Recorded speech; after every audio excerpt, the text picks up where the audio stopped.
South Carolina. He won as an undergraduate here at the university, and then went on to win the law school at the University of South Carolina. And so he knows the value of good public speaking, and his generosity is why we are able to give cash gifts to the folks who win tonight.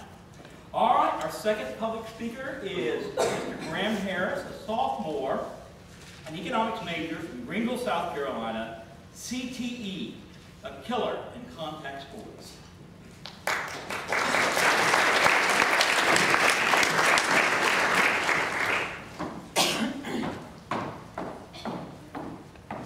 I want all of you to envision a friend.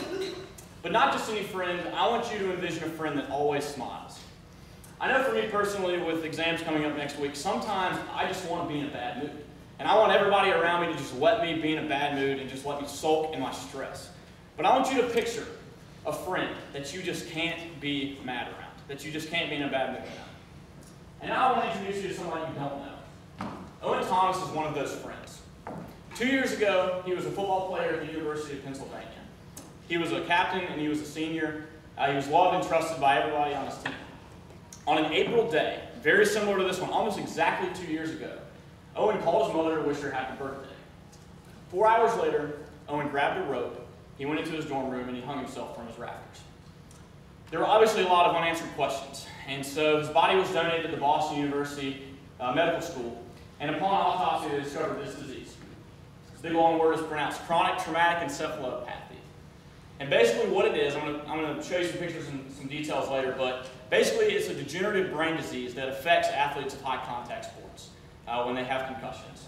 And so it essentially caused Owen to lose his ability to cope with stress. So it's just a really, really terrible disease, and I know for me personally, it definitely hits home. I may not have ever put pads on, and that's why these stats are up there. It should be obvious to you I don't play collegiate sports. I've never put on pads. But I know for me personally, I've been personally impacted by degenerative brain disease. CTE is very similar to Alzheimer's, and it's very similar to Parkinson's. And I had a grandmother who suffered from a disease similar to those for a number of years. And I've seen what it can do to an individual, and I've seen what it can do to a family. So this is why I want to speak to you about it tonight. All right, so let's unpack this. First, I'm going to tell you a little bit about what CTE is and show you some pictures. These are 3 cross-sections of brains. The one on the left is what you should look like when you die. It's what your brain should look like. The 2 on the right were removed from ex-NFL football players who died of unnatural causes in their mid-40s and 50s. And so basically what you see here is you see dead brain tissue. What happens in CTE is any player can suffer concussive or subconcussive blows. It doesn't even have to be a concussion. Repetitively in the same spot of the brain, and it kills brain tissue. What can happen after the initial death of brain tissue? It can cause surrounding brain tissue to die, even when you don't suffer another concussion. And so it's a vicious cycle. There's no way to stop it. Doctors are still investigating. It's a very new disease, and so they don't understand why it affects some players and why it doesn't others. But they know that there's a positive correlation between contact sports and CTE. So what's the NFL doing about this? Obviously, you want to look out for your players. Well, they're taking the money approach, as you expect them to take. Basically what they're doing, if you've watched the NFL this season, you've seen that they are putting fines on players. And I'm here to tell you that that is not going to work. And it's because of one of the most common misconceptions about the NFL, and that's this.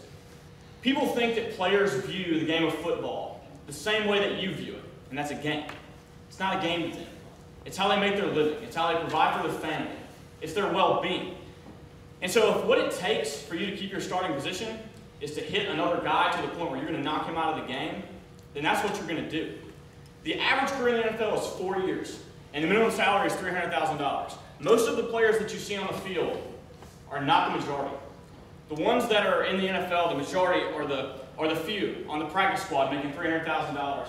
And if taking somebody out is what it takes to get them a starting job, that's what they're going to do. So I don't think these fines are going to work. So in this situation, the old saying would apply that you can't teach an old dog new tricks. So what do? You go after the dog lays puppy. You protect Little League players. Now, I don't know how many of you have little siblings that play football, but if you've ever been to a game, you notice that their head is like half the size of their body. They just have massive heads. And so they run around this field with no control, just flying into each other. And Sanjay Gupta, who is one of the leading researchers at Boston University on CTE, has concluded that most of the damage that causes CTE is done when players are young. And he even concluded that Owen Thomas, who never sustained a documented concussion while he played for Penn, never had one, they concluded that most of the damage to his brain happened when he played Little League. So we have to fix this. How can we protect these kids? Number one, you have to coach proper hitting form and coach less hitting in practice. That's a pretty simple thing. Number two is a little more difficult, and it has to do with pride. A lot of times kids are instilled with pride to take someone's head off, or pride to play through a concussion. It's changing the mindset of the players of the game while they're young so they grow up to understand the risks that are involved. And so that's very important to protect players. How are you going to help the guys in the NFL that are already there? Like I said, you can't teach the old dog a new trick, but you can probably give them a new collar, and that's what helmets are. Helmets are the way you can protect the players that are there now. What this is a cross-section of a shut DNA helmet. And on the outside, you can see on the cross-section top right, there's a lot of blue foam. And what that basically does is it reduces the amount of G-forces that are distributed to the head upon some kind of impact. But this can be better. And the NFL needs to start paying more attention to helmet manufacturers like Schutt and Rawlings and giving grants so that research is more speedy and quicker to get the players the best protection that they possibly can. So what ways can you get involved personally, or why should you even care? Number one, I think awareness is very undervalued in this world. And I think we all saw it with the Coney 2012 campaign. Regardless of your opinion of invisible children or whatever your Facebook status was, you cannot argue that awareness, just mass media explosion, did not help that organization. And so I think the more people that know about this disease, the more people that are aware of it, the more leagues like NFL and the Pop Warner Youth Football Association, the more they're going to be forced to pay attention to it. So number one is just being aware, being informed, and just knowing about this disease. Number two, if you feel as passionately about this as I do, I challenge you to go on the Boston University website, find the link for their organization that studies CTE and read on it. There's even a tab in the top left where you can click to donate straight to their cause, because the research of this type is very, very expensive. So I dare you, I encourage you. And so just in conclusion, I want you to sit and think about a Saturday afternoon in Death Valley. I know that for me, between August and December, 80% of my happiness is found in Death Valley. And so I just want you to picture that Saturday.